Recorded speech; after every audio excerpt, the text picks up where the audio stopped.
রবীন্দ্রনাথ ঠাকুরের একটি ছোট গল্প জীবিত ও মৃত। এই গল্পের একটি লাইন অত্যন্ত বিখ্যাত, মোটামুটি সবারই পরিচিত। কাদম্বিনী মরিয়া প্রমাণ করিলেন বা করিল সে মরে নাই। অর্থাৎ এর সাথে আমাদের আজকে যে প্রাক্তন স্পিকার শিরিন শারমিন চৌধুরী গ্রেফতার হলো, তার সাথে মেলানো যায়। উনি গ্রেফতার হয়ে প্রমাণ করিলেন যে উনি পালান নাই, উনি দেশেই ছিলেন। ধানমন্ডি আটের ওনার একটি আত্মীয়র বাসার থেকে তাকে অ্যারেস্ট করা হয়। তার বিরুদ্ধে বেশ কিছু মামলা রয়েছে এবং উনি তো প্রেসিডেন্ট প্রাইম মিনিস্টার পরে মানে লিস্ট ওয়ারেন্ট অফ প্রেসিডেন্স অনুযায়ী বাংলাদেশের 3 নম্বর নাগরিক ছিলেন। তো উনি ওনার গ্রেফতারটি রাদার যত প্রশ্নের উত্তর দিয়েছে তার থেকে বেশি প্রশ্নের, অন্তত সেই পরিমাণ প্রশ্নের জন্ম দিয়েছে। প্রথম প্রশ্ন হচ্ছে এখন কি হবে।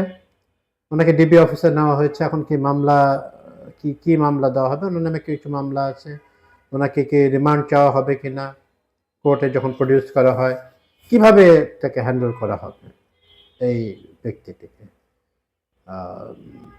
উনি যেদিন শেখ হাসিনার পতন হয় 2024-এর 5ই আগস্ট, সেদিন উনি সংসদ এলাকায় ছিলেন, সংসদ ভবন এলাকায় ছিলেন।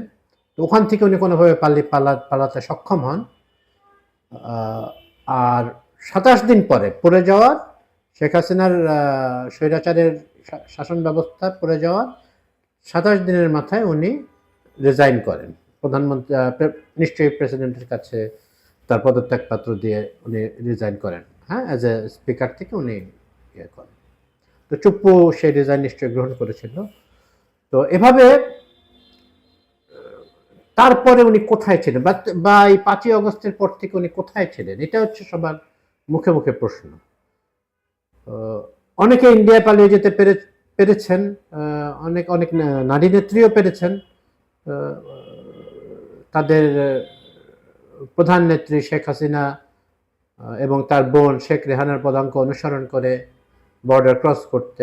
হেলিকপ্টার দিয়ে অনেকে পারে নাই, অনেকে দিয়ে চলে গেছে বর্ডার দিয়ে। স্পিকার মহোদয়া, প্রাক্তন স্পিকার মহোদয়া সেটা পারেন নাই।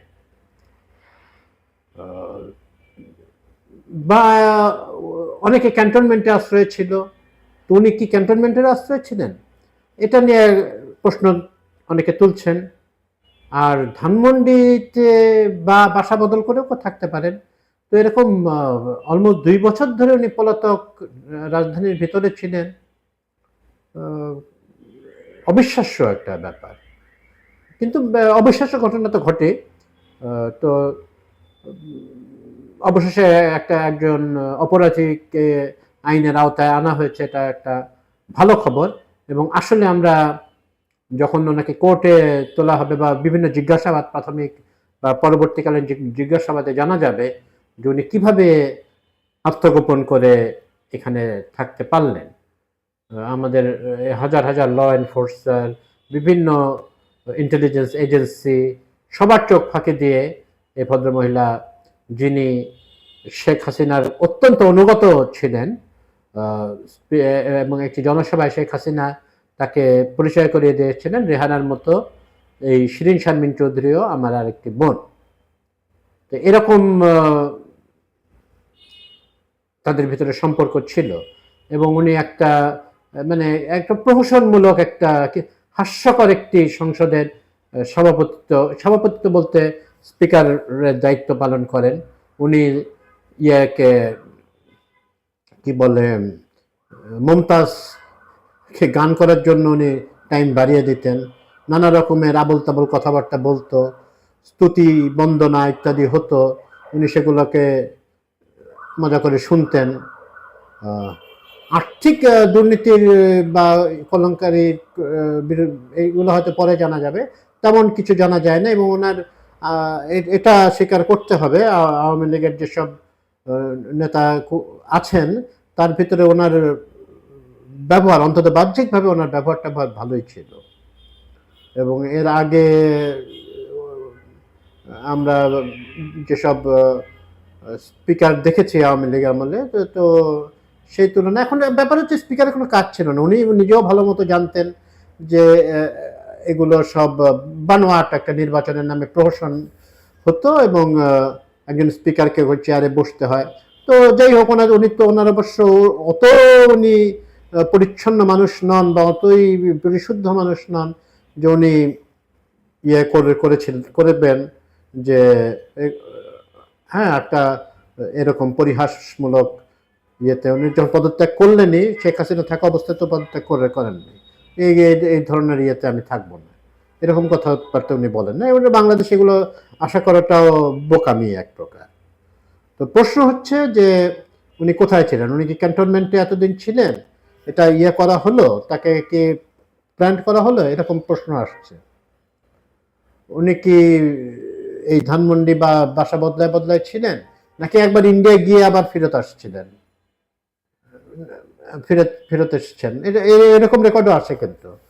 হ্যাঁ, অনেকে ইন্ডিয়ায় চলে গিয়ে আবার ফেরত এসেছেন। তো এটা এই লাস্ট অপশনটা আমরা বাদ দিয়ে দিতে পারি, কারণ উনি অনেক হাই প্রোফাইল ব্যক্তি ছিলেন। আমরা কিন্তু কোনো কথাও শুনি না ওনার। ওই হঠাৎ শুনলাম যে একবার যে উনি রিজাইন দিয়েছেন, তারপর আর কোনো কথা শুনিনি। তো এটা তো ফ্যাসিস্ট এনাবলারের ভিতরে উনি পড়েন।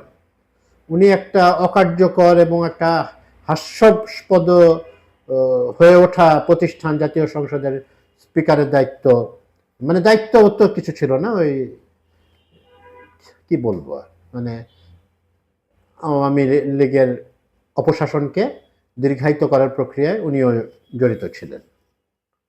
তো আমরা তারপরেও আমরা তো প্রতিশোধের ইয়ে চাই না, আমরা চাই যে উনি যদি অপরাধ করে থাকেন, উনি যদি অন্য ক্রিমিনাল অ্যাক্টিভিটিসে জড়িত থাকেন, তো তাকে যথাযথ যেন বিচার করা হয় এবং এটা বের করা হয় যে ভবিষ্যৎ রেফারেন্সের জন্য যে উনি কোথায় ছিলেন, আসলে কিভাবে সম্ভব।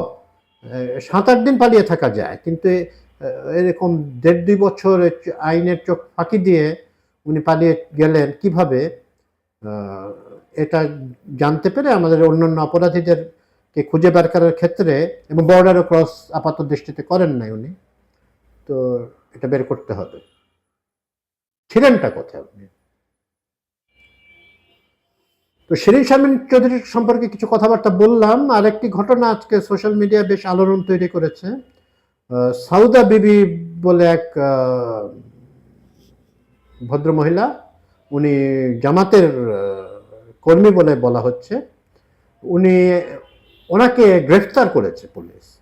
অপরাধ, উনি কি একটা পোস্ট দিয়েছেন, হ্যাঁ তেল সংক্রান্ত একটা পোস্ট দিয়ে, তেলের যে এখন সংকট চলছে সেটা যদিও সরকার স্বীকার করে না কোনো সংকট, সেই পোস্ট দিয়ে উনি প্রধানমন্ত্রী, স্বরাষ্ট্রমন্ত্রী তাদের কর্মক্ষমতা বা তাদের দক্ষতা নিয়ে প্রশ্ন তুলেছেন এবং দেশে ভবিষ্যতে একটি মহামারীর দিকে যেতে পারে এদের দক্ষতার অভাবের কারণে। উনি অবশ্য জামাতের কথা বলেছেন যে এখানেও দক্ষ লোকের অভাব আছে, এরকম কথা বলেছেন। তো ওনাকে অ্যারেস্ট করা হয়েছে। আমরা এটার অ্যারেস্টটার প্রয়োজনীয়তা ছিল বলে আমরা মনে করি না। উনি একটা মানুষ কথা বলার জন্য ওনাকে অ্যারেস্ট করা যায় না। ওনাকে কিন্তু সাইবার সুরক্ষা যে আইন আছে সেই আইনের আওতায় তাকে কিন্তু অ্যারেস্ট করা হয়নি। তাকে একটা মাচ অ্যাবিউজড একটা যে 54 ধারা দিয়ে করা হয়েছে, জরুরি অবস্থার 54 ধারা, blackest of the black laws, যে জরুরি আইন, জরুরি ক্ষমতা আইন, সেটার একটা প্রভিশন ব্যবহার করে 54 ধারায় যে কাউকে অ্যারেস্ট করা যায়, তো তাকে এই ধারার ভিত্তিতে অ্যারেস্ট করা হয়েছে। আমরা চাই উনি যদি কোনো অন্যায় করে থাকেন সেটার বিচার হোক, কিন্তু তার একটা 3 বছরের বাচ্চা আছে, তাকে ছেড়ে দেওয়া হোক। কথা বলার জন্য যদি অ্যারেস্ট করা হয়, এটা অত্যন্ত দুঃখজনক।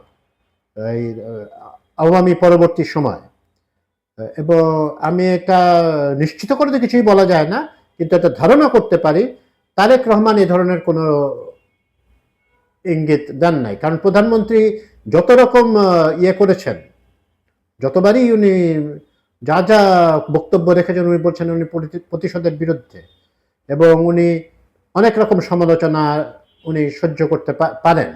ওনাকে নিয়ে কার্টুন আঁকা হয়, হ্যাঁ, যেটা শেখ হাসিনার আমলে একেবারে বন্ধ হয়ে গেছে। শেখ খালেদা জিয়াও একটু টলারেট করতেন, ওনাকে নিয়েও কার্টুন টার্টুন আঁকা হতো।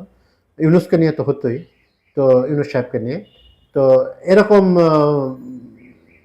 কোনো অতি উৎসাহী পুলিশ কর্মকর্তা অথবা বিএনপির যে সাইবার ফোর্স আছে তাদের কোনো অতি উৎসাহী লোকের কার্যকলাপ কিনা, এই কারণে পুলিশ এইভাবে তাকে গ্রেফতার করলো, এটা খতিয়ে দেখার অনুরোধ জানাচ্ছি আমরা কর্তৃপক্ষের কাছে। কারণ প্রধানমন্ত্রীর ইমেজ ক্ষুণ্ণ হয় এই ধরনের ঘটনায়। এটা এখন যারা অন্ধ দলের সমর্থক বা চাটুকার, যাদেরকে দেখা যায় না বিএনপির আশেপাশে আগে, তাদের ভিতরে কেউ কেউ হয়তো এটা প্রশংসা করছেন, কিন্তু বিএনপির অনেকেই বিভিন্ন স্ট্যাটাসের মাধ্যমে তাদের আপত্তি ব্যক্ত করেছেন। তারা ওই মহিলা যা বলেছেন সেটা সমর্থন করেন নাই। মহিলা আরো অনেক স্ট্যাটাস দিয়েছেন যেগুলো কিছুটা হলেও আপত্তিকর বলা যেতে পারে, কিন্তু গ্রেফতার করা যায় না এটার জন্য।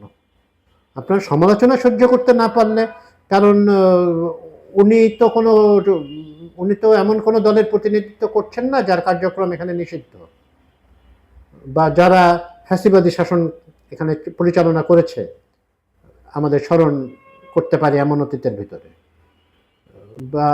বা এই কারণে তাকে যথাযথ কারণ দেখিয়েও অ্যারেস্ট করা হয় নাই, 54 ধারে ধরে নিয়ে গেল,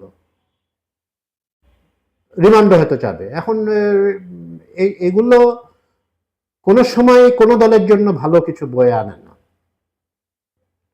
তো কাদের বুদ্ধিতে এটা হচ্ছে? প্রধানমন্ত্রী সম্ভবত বা স্বরাষ্ট্রমন্ত্রী সম্ভবত এরকম কোনো নির্দেশনা বা এরকম দেন নাই যে একটা স্ট্যাটাস দিলে ফেসবুকে তাকে ধরে নিয়ে চলে আসতে হবে, তাকে 54 ধারায় ধরে নিয়ে আসতে হবে। এটা এটা এটা বিশ্বাস করতে কষ্ট হয়। সালাউদ্দিন সাহেব এবং তারেক রহমান, তারা যে ভ্যালুজ এর কথা বারবার বলে থাকেন, বা আমি বিশ্বাস করি ওনারা নারিশও করেন, এই ভ্যালুজ বিশ্বাস করেন, তো সেখানে এই ধরনের ঘটনা বাংলাদেশে হওয়াটা মানে খুবই অনাকাঙ্ক্ষিত। হ্যাঁ, অবশ্যই এটা করা যেতে পারে, আমাদের সাইবার সুরক্ষা আইনে আছে যে ইনসাইটিং ভায়োলেন্সকে কেউ যদি ইয়ে করে, আহ্বান জানায়, বা হ্যাঁ এরকম ধরনের ক্ষেত্র ছাড়া করা যায় না, একটা পোস্টের জন্য করা যায় না। 54 ধারায় তো করা যায় কিন্তু উচিত না। এটা লেজিসলেটরদের উচিত এটা, এই ধরনের আইন একটা দরকার দেশে, কিন্তু এই ধরনের বিনা কারণে 54 ধারার অপব্যবহার প্রচুর করা হয়েছে, এবং বিএনপি নিজের ভিকটিম হয়েছে বারবার।